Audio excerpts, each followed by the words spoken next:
Olá! No vídeo de hoje nós queremos tratar sobre o positivismo. Lembremos-nos que nós estamos estudando sobre cosmovisão reformada e dentro desse tema cosmovisão reformada, o capítulo que temos tratado é sobre a pregação do Evangelho em um mundo relativista. E a partir daí temos enfocado algumas ideias que nós cremos que predominam em nosso meio, com maior ou menor ênfase, havendo nuances e prevalecência de uma ideia ou outro em determinados setores, grupos e épocas. Então hoje eu quero falar sobre o positivismo, que tem essa impressão que ele está superado. Eu creio que, sem dúvida, o positivismo está superado como uma teoria de interpretação da realidade, mas como teoria. Mas eu entendo que essa teoria ela está muito bem diluída em nossos meios de comunicação e na forma como as ideias são estruturadas para nós. Mas vamos mostrar esse sistema. Então, o positivismo surgiu na França, tendo como elemento fomentador os problemas econômicos e sociais que dominaram o século XIX. O seu criador é Auguste Comte, que é considerado o pai da sociologia e o pai do positivismo, e ele viveu no século XVIII e XIX. Ele nasceu em 1798 e viveu até 1857.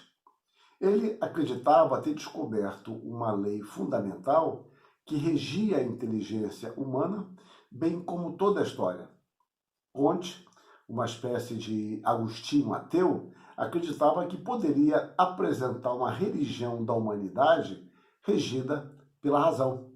Ele assim descreve: estudando assim o desenvolvimento total da inteligência humana em suas diversas esferas de atividade, desde seu primeiro voo mais simples até nossos dias, creio ter descoberto uma grande lei fundamental a que se sujeita por uma necessidade invariável e que me parece poder ser solidamente estabelecida, quer na base de provas racionais fornecidas pelo conhecimento de nossa organização, quer na base de verificações históricas resultantes do exame atento do passado.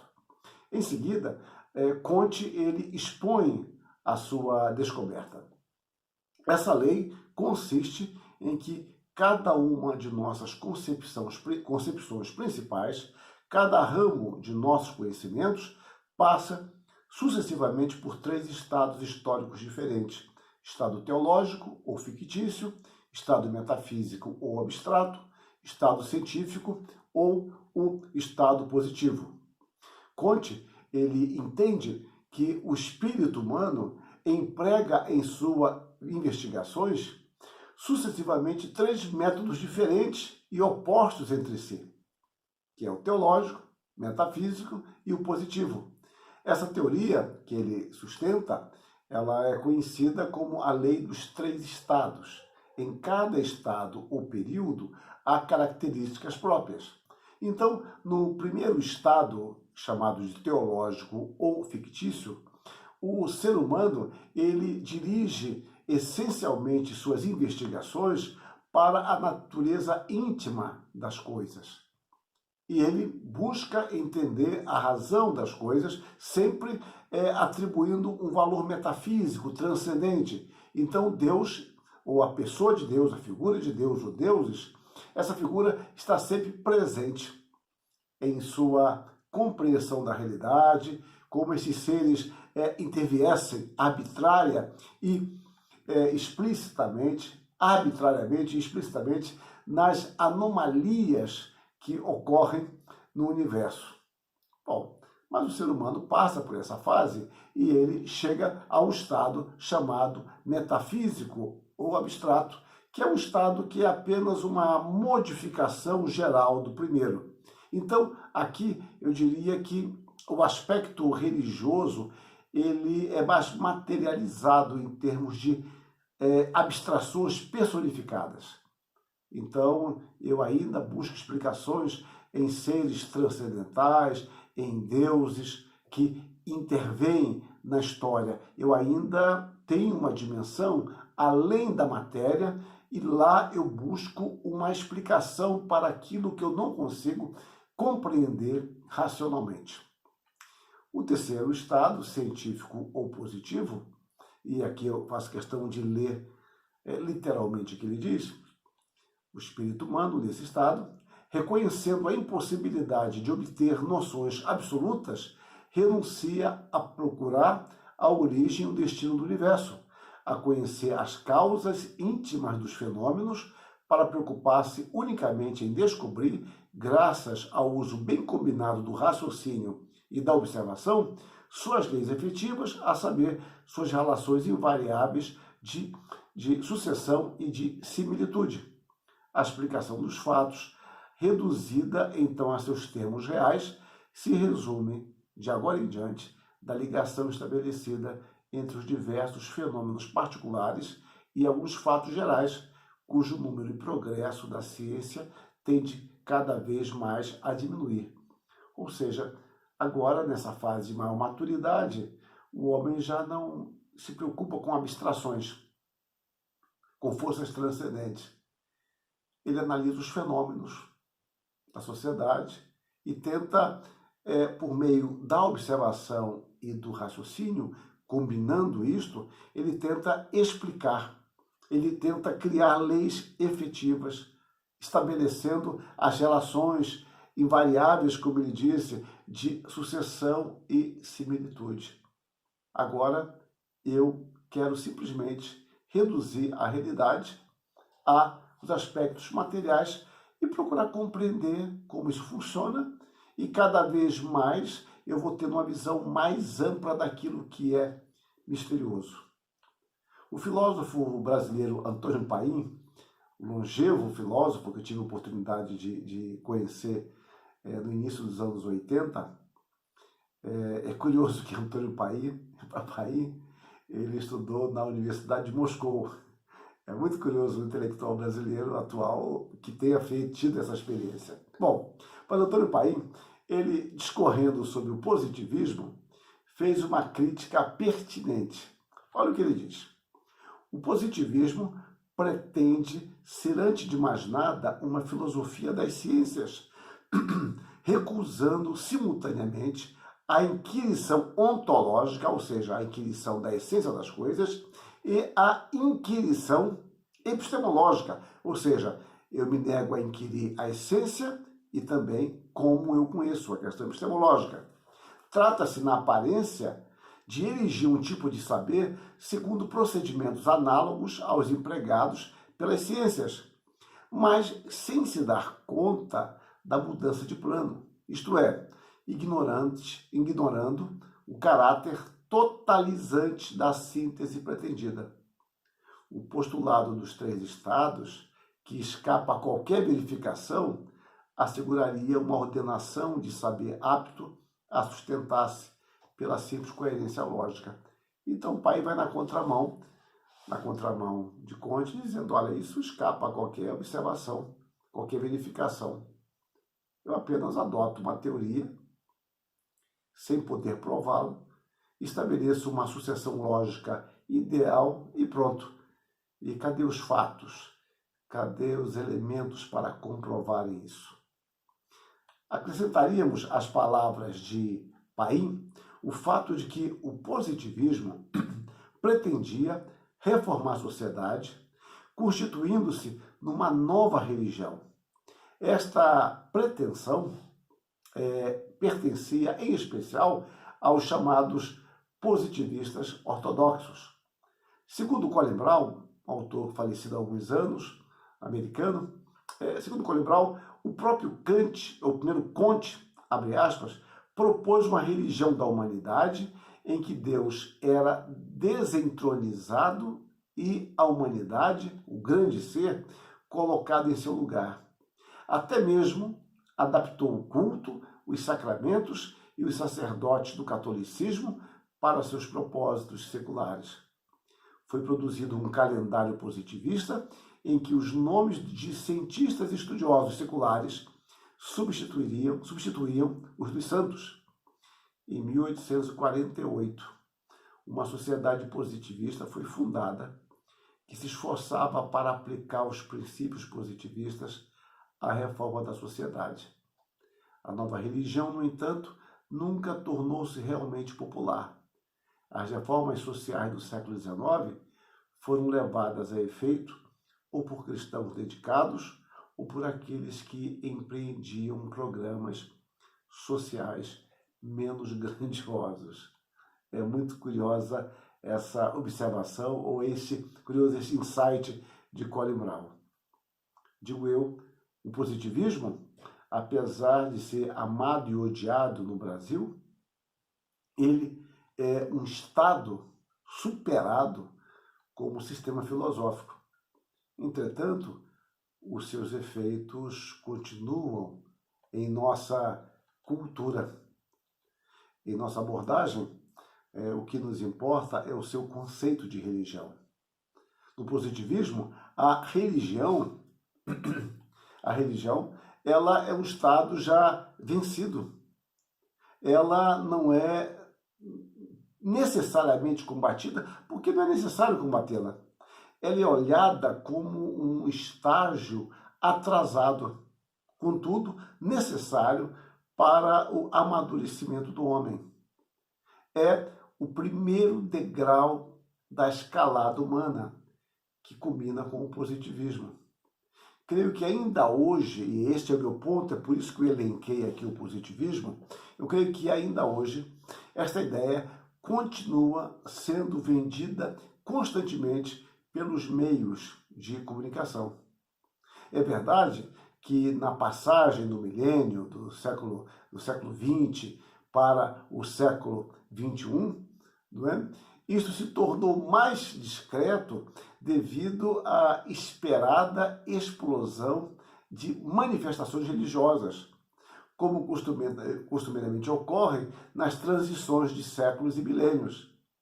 Se, por um lado, não se combate abertamente a religião, por outro, também não se estimula a religiosidade, exceto a religiosidade popular, que se manifesta por meio de superstições e crendices, e agora reforçadas até mesmo por variadas comunidades ditas igrejas evangélicas. Quando eu falo de não precisa combater a religião, aceitá-la como estágio ultrapassado, isso é muito sutil.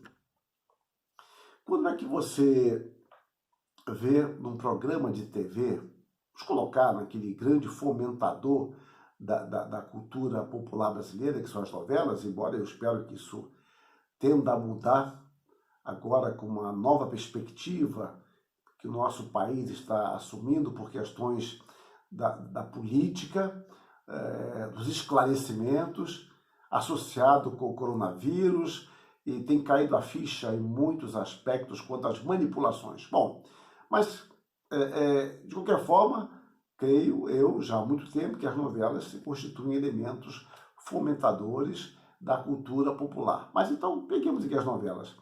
Quando é que você vê um protestante? Eu nem vou dizer protestante, que esse conceito está muito distante de nós aqui, que pensam que evangélico e protestante é a mesma coisa. Mas vamos lá. O evangélico. Quando aparece o evangélico, bem-sucedido intelectualmente ou economicamente, intelectualmente, sensato e coerente. Nunca, nunca. Quando aparece o evangélico em algum desses programas, e é claro que não há nenhum desmerecimento no que eu vou dizer agora para esse evangélico, o desmerecimento está em querer dizer que este quadro é toda a realidade. Quando olha-se com uma boa, né, a palavra não seria boa, seria qual que eu queria usar? Uma tolerância, com um espírito mais aprazível, vamos dizer assim. Então, quando esse evangélico é olhado assim, é um personagem que é colocado em alguma novela. Ele, em geral, é um sujeito modesto intelectualmente, de uma vida muito precária, pobre, sem recursos, com a boa índole, mas sempre é sofrido, ou com o marido, ou com a mulher, ou com os filhos, e ele não sai disso. É mostrado como um sujeito, digamos assim, digno de uma piedade popular. Isso é quando é olhado de uma forma bastante agradável e aprazível. Mas, em geral, o sujeito, ele, mais cedo ou mais tarde, vai mostrar sua hipocrisia, seu fingimento, o seu legalismo, ele vai destruir a sua família, ele explora a mulher dele, ou o marido, ou os filhos. Ele é um legalista que só aplica a lei para os outros, não para ele. Até que um dia ele acorde e abandone tudo isso, abandone a sua religião, ou fique revoltado, ou se torne um homem mais maduro. Em geral, a coisa é assim, um quadro, outro. E quando há uma boa vontade com um personagem, você observa que o personagem principal, quando tem algum contato com esse, mais modesto, ele tem um contato de alguém que o tolera, que o olha com condescendência, porque é alguém muito modesto, muito simples, até uma boa pessoa. Digamos assim, essa é a minha interpretação. Neste caso, este indivíduo, ele está no primeiro estágio, não é importante combatê-lo. Para quê combatê-lo? É um coitado, ou uma expressão que de vez em quando aparece totalmente fora das escrituras.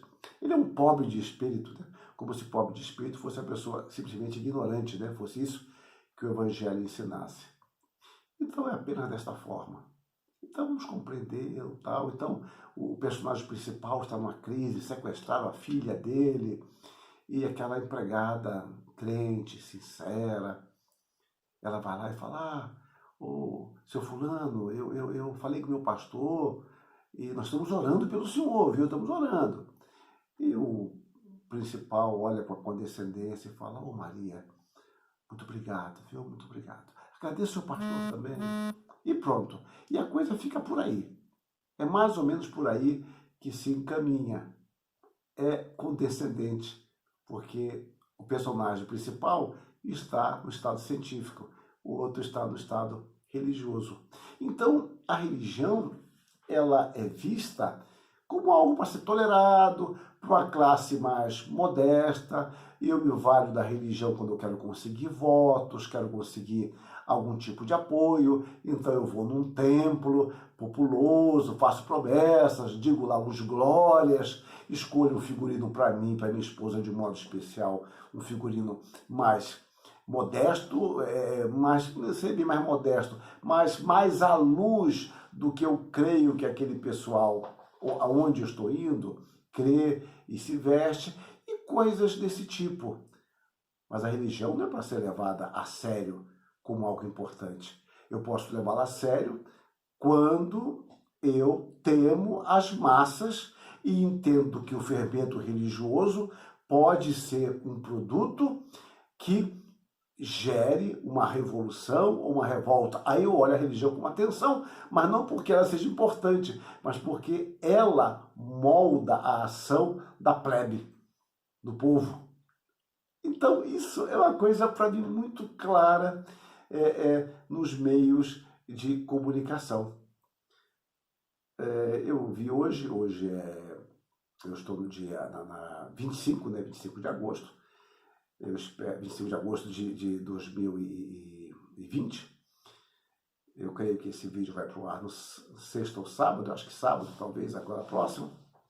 Então, eu recebi hoje alguém me encaminhou parte de um artigo de um jornalista de São Paulo, já caindo de pau, me permito a expressão, em cima de uma assessora nomeada pelo secretário de Educação, o Dr. Milton Ribeiro. E essa assessora, ali, ela foi, parece que, indicada na sexta, a nomeação saiu, creio que ontem, segunda-feira ou hoje. Mas já há um artigo já bastante malicioso, entrando pelo seu site, as suas perspectivas de educação, os valores da educação. é uma forma descritiva, com bastante pimenta, e até o salário dela já é dito, é uma coisa impressionante. O salário dela já é colocado ali. E essa mulher eu conheço. A professora Inês. Professora Inês, nós trabalhamos juntos há algum tempo. É de uma integridade total, de uma competência sem igual, uma mulher altamente idealista, e quando eu falo idealista no bom sentido, de servir por amor à educação. Ela ama isto. Ela é totalmente desprovida de interesses além do próprio interesse pela educação. E ali já aparece como mulher sutilmente retrógrada, colocada no cargo apenas porque é presbiteriana, e o ministro da Educação é um pastor presbiteriano, e pronto. A mulher não abriu a boca ainda. Como aconteceu também com o ministro da Educação, né? Ele tinha aberto a boca e já havia vasculhando o site da igreja que ele pregava, etc. E, na realidade, isso é um conceito positivista, pelo menos, onde diga, olha, a religião, fique no seu estado ali embaixo. Aqui em cima, a gente domina. Fique no subsolo, fique nos porões do navio, navegando no sentido de apenas remando, e a gente comanda a direção, e vocês remem, trabalhem, produzam, e pronto. E nós olharemos vocês com uma certa deferência, com uma certa piedade, mas não veio querer comandar com a gente, porque isso aqui é nosso. Isso aqui é nosso. Essa é uma pretensão. É o que eu falei há pouco tempo nessa sequência de vídeos sobre tolerância. Sobre tolerância. Então, você é totalmente tolerante com tudo que venha, desde que não seja cristianismo, uma fé cristã atuante. Você não quer saber disso. Porque quando entra a questão da fé cristã, você é intolerante. Totalmente intolerante.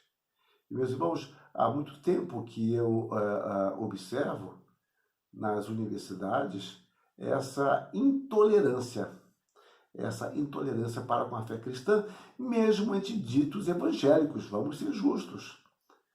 Porque muitos dos ditos evangélicos se acovardaram, se acadelaram na universidade e elegeram um outro senhor para si.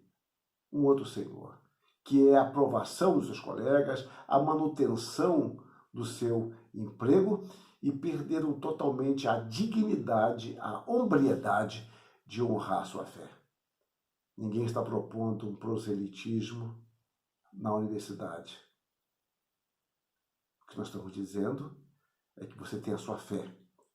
E a sua fé deve ser transparente, não por nenhum tipo de força, mas por naturalidade, já que se você é coerente com a sua fé, ela aparecerá em suas pesquisas.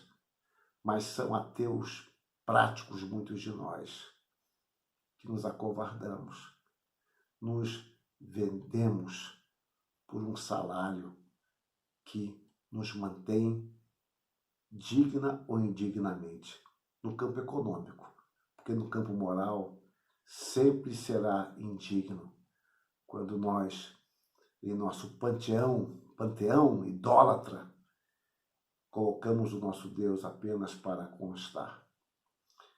Meus irmãos, essa é a sociedade na qual nós vivemos. Dentro de uma perspectiva que muitas vezes falamos de uma politicamente correta, me permito aqui a redundância. Então, o que nós vemos é nós sermos sufocados, a igreja sofrendo discriminações, perseguições, e os líderes que muitas vezes foram financiados por esta igreja, como eu fui, e certamente muitos dos líderes o foram, eles não a representam. Eles venderam o seu ministério, venderam o privilégio e a responsabilidade que Deus lhes confiou de representarem o seu povo, de apresentarem as razões de sua esperança em Cristo. Venderam tudo isso por um prato de lentilha, no qual temos o salário, cargos e um tapinha nas costas solitário, mas é um tapinha extremamente pesado e hipócrita, porque nós nunca seremos respeitados se nós nos vendermos. Isto não significa que possamos e devamos aprender com todos. A graça comum de Deus é sobre todos e nós aprendemos com todas as pessoas, com cristãos, com não cristãos, com ateus, com gnósticos, com céticos, não importa. Deus é o Senhor de todas as coisas. E a verdade, como já dizia Calvino, de onde vier, ela é de Deus. Estejamos prontos para isso, aprender. Mas nós temos um referencial cristão. E esse referencial deve nos guiar. Rui Barbosa fez uma constatação fácil de ser verificada.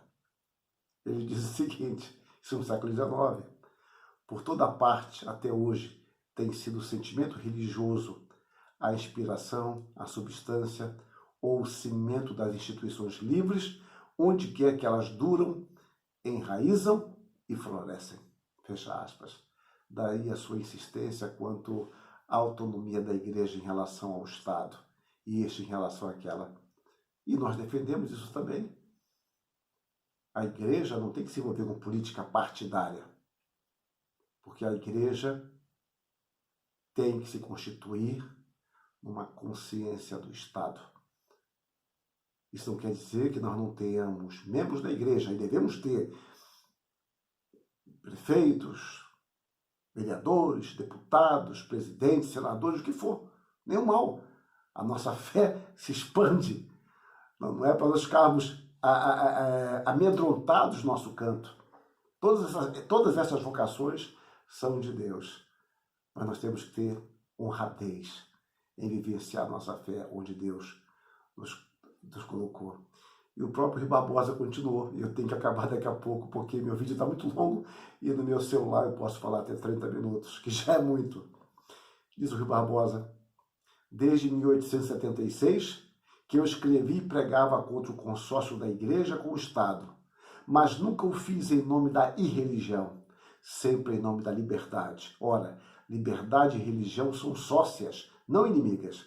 Não há religião sem liberdade, não há liberdade sem religião. Assim como não admitíamos o Estado cativo à igreja, não podíamos admitir a igreja cativa ao Estado. E é nessa autonomia que devemos viver. Mas o Estado laico não é negar a Deus. Estado laico não significa que não possamos ter cristãos atuantes, ateus atuantes, gnósticos atuantes, não importa isso. O Estado laico assim deve funcionar e assim deve atuar para o bem do povo. E nós, como cristãos, queremos o bem do povo. Mas antes disso, a glória de Deus, porque na glória de Deus nós encontraremos o melhor caminho para o povo. Não podemos nos esquecer que a religião é uma tentativa de resposta à iniciativa de Deus em se comunicar com o homem. Mas isso é um assunto para o próximo vídeo. Perdoe-me ter me estendido tanto aqui. Que Deus nos abençoe, nos esclareça, nos dê discernimento. Amém.